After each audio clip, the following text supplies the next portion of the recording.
What's happening, everybody? Welcome back to the channel.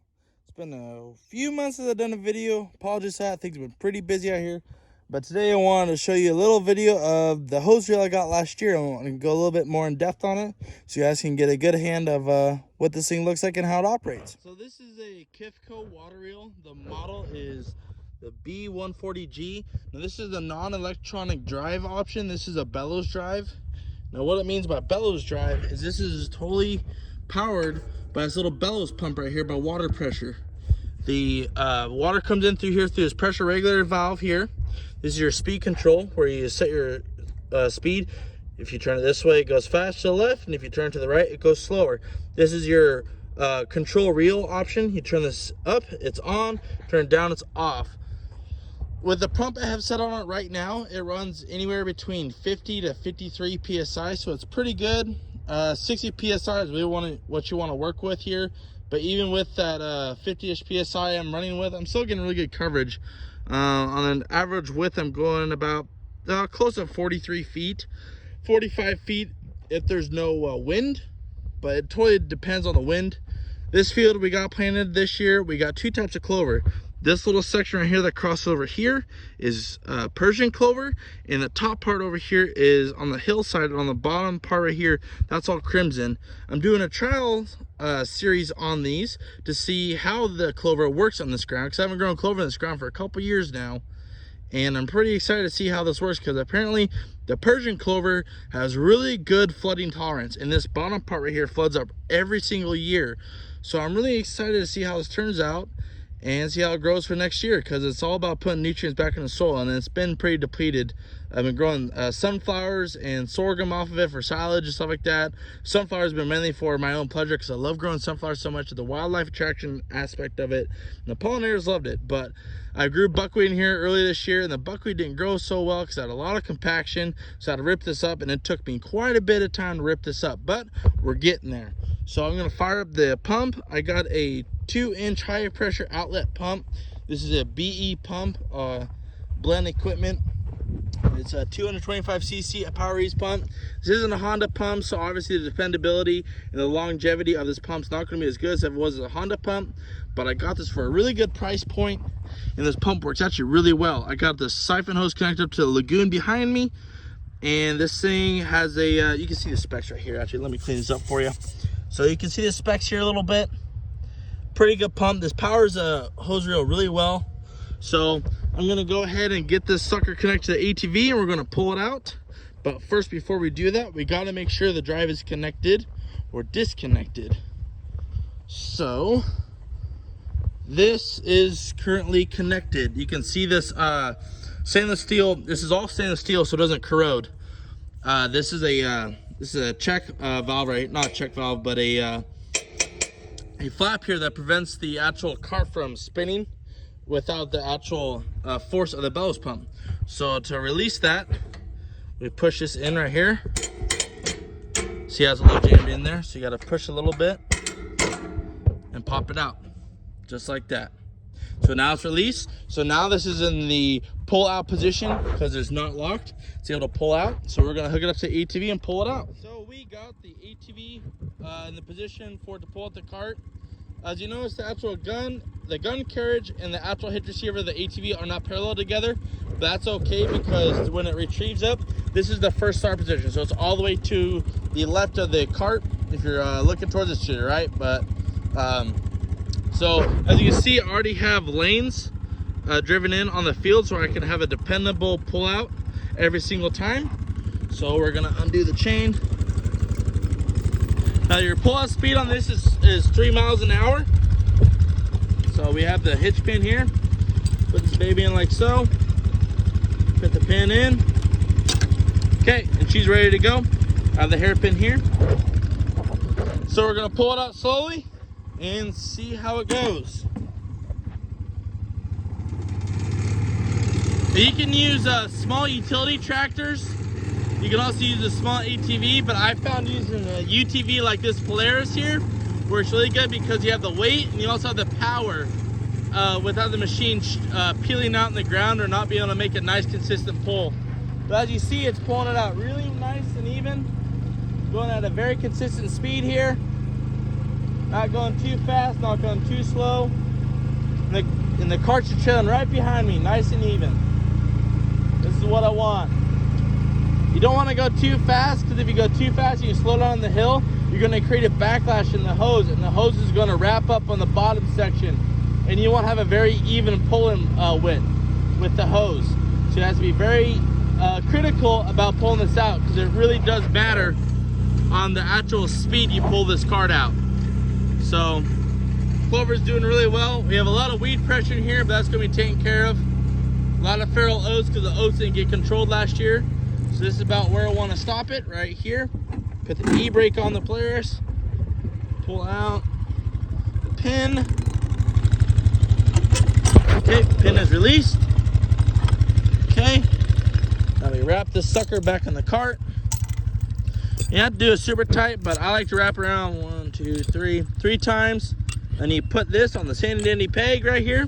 That comes with the actual carriage cart when I got the pump. Some people have been asking me what is the actual nozzle I'm using. I'm using the K1 nozzle with the widest nozzle outlet I have came in the package. Another video I'll go over and see what nozzles are coming in the package, but I've been using the one that's been in the factory settings. I did all the calibrations right and the gallon per minute flow charts and rates of PSI, and I found the actual stock nozzle they come with is the one I've been wanting to use, because it has just an even water distribution. This is your pressure regulator valve right here. It just helps prime it a little bit. This is your bottom drain valve. Now my bottom drain valve actually fell out when I was draining it last winter, so I lost this out to use a nice little bolt. But my local irrigation company is gonna order me a couple of these drain valves, because I like using drain valves instead of a bolt, because they'll just corrode and just cause a lot of issues here. But it's already pulled out. This isn't one of the longest runs, it's actually one of the shorter ones. I didn't want to pull it out as far as last time, because last time I did it was hitting all the way to the reeds. It was just watering the weeds in the grass area, and I didn't really want to do that. So we're just going to keep it short today. I'm going to preset this, make sure it's good the way I want it. It's just a little too shy, so we're going to adjust it here. Now these nozzles on the carts, they're pretty easy to adjust. You undo the screw here, and that loosens it, and you can move it around. If you tighten it, it tightens it. It's a pretty cool little system. Really am enjoying it. See, it's a little too far out, so I'm going to move it in a little bit.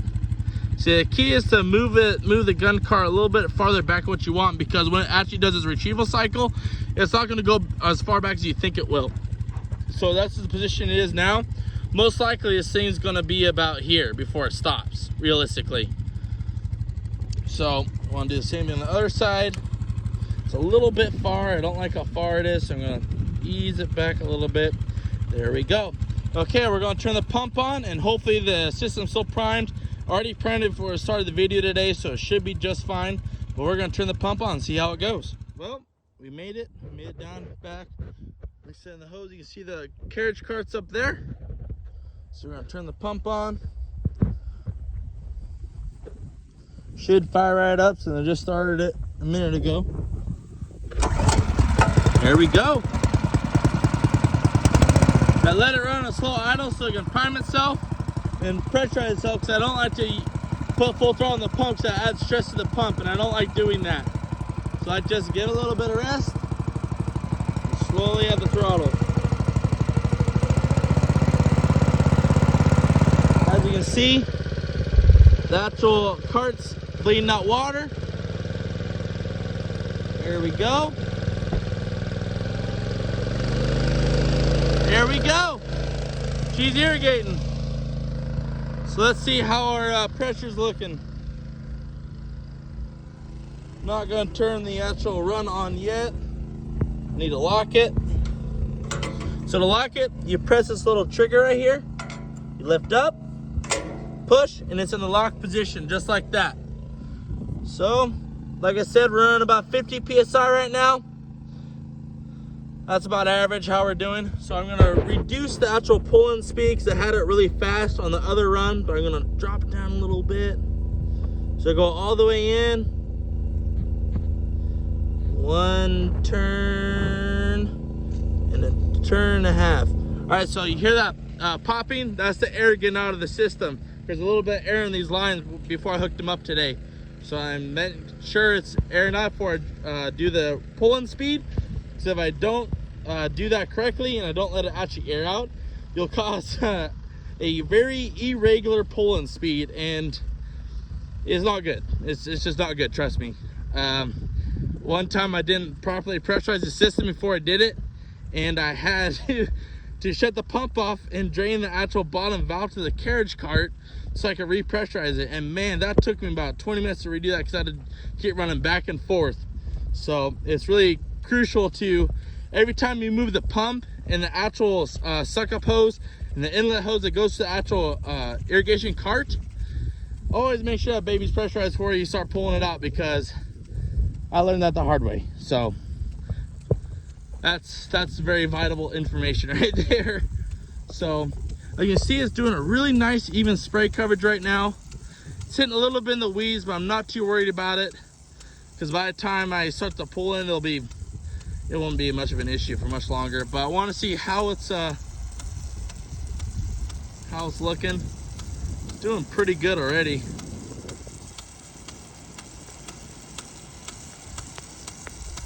Got a lot of voluntary buckwheat because the seed didn't, I didn't catch the buckwheat in time. So I'm having a lot of seed issue, but I'm not worried about it. The deer are gonna eat it, and the buckwheat doesn't survive really good in the winters out here in the Pacific Northwest. So the buckwheat's gonna winter kill itself. The ones I got worried about are the oats and the annual ryegrass, but I'll get that stuff under control. So I actually did it a little short. I need to readjust it. So I'm gonna pull it back like so. And then this one's not pulled out enough either, so I'm gonna adjust it to over here. Should be good like that.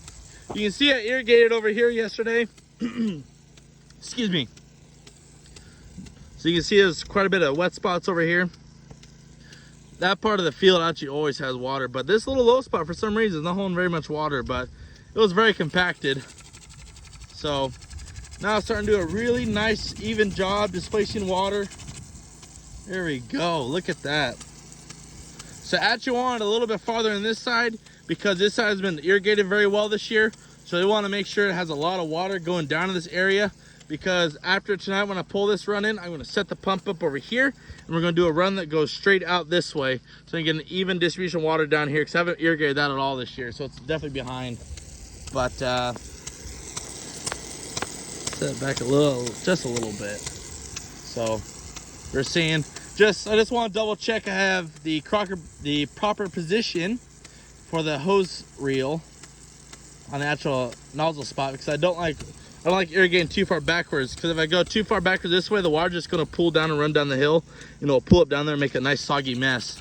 So it's actually doing a pretty even distribution of water, so I'm going to leave it, and we're going to turn the hose reel on, do a nice little slow retrieval speed. But here, I'll show you how the clover's doing actually while I'm down here. So you can see the clover is starting to get its first true set of leaves. So this is looking really great. I have not fertilized this ground at all yet this year. Wait for my soil test to come back. I know I'm a little bit low in potassium. I can just tell, just the plants, the vigor of the plants were not that well. They didn't grow very strong. The buckwheat, we didn't grow very tall. It was only about maybe 2.5 feet, compared up there it was about 5 feet actually this year. Incredible how well that buckwheat grew up there. But waiting to see what my soil test comes back, and I'll do a fertilizer recommendation so I can fertilize it. But for now, we're just going to keep the water on it, because we are in quite a dry spell out here, and I'm trying to help this crop out as much as I can before before October comes, because I really want this crop to establish well before October. Trying to get in a little early so I can harvest it early. But we're going to turn the pressure valve on, or not the pressure valve, the actual reel end control on. Okay, so you can see the bellows pump is actually expanding.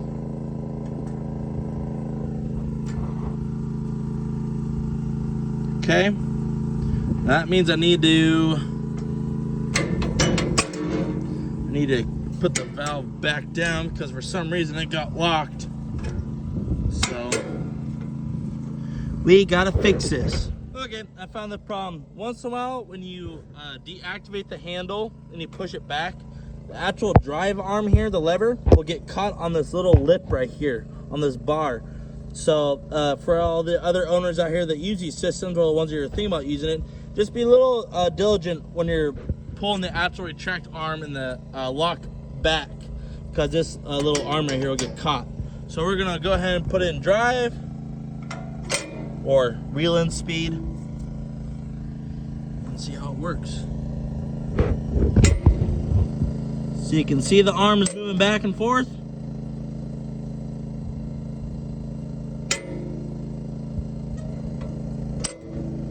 It just works like that. Super simple, easy to maintain system, and it works incredibly well. As you can see, just slowly pulls it in. This is the guide rest right here. This is your guide right here. This guides the hose onto the cart. This one I'm gonna have to take all the pipe out and re-spool it because it's starting to get a little loose. But I've been using this hose reel pretty extensively for the last month and a half, so I'm not really surprised it's having a little bit of pulling issues.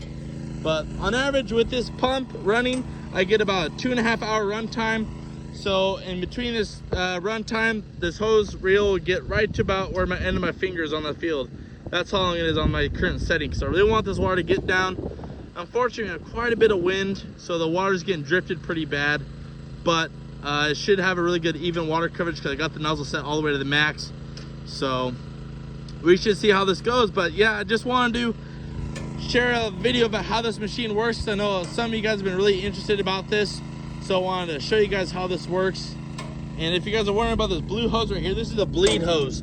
So every time the bellows pipe right here, or this little diaphragm, fills with water, the excess water goes out this way and it pumps out. So that's how it works. It retrieves itself and retrieves itself back. But it's a super easy system, works incredibly well, and I highly recommend anyone looking for a small irrigation system.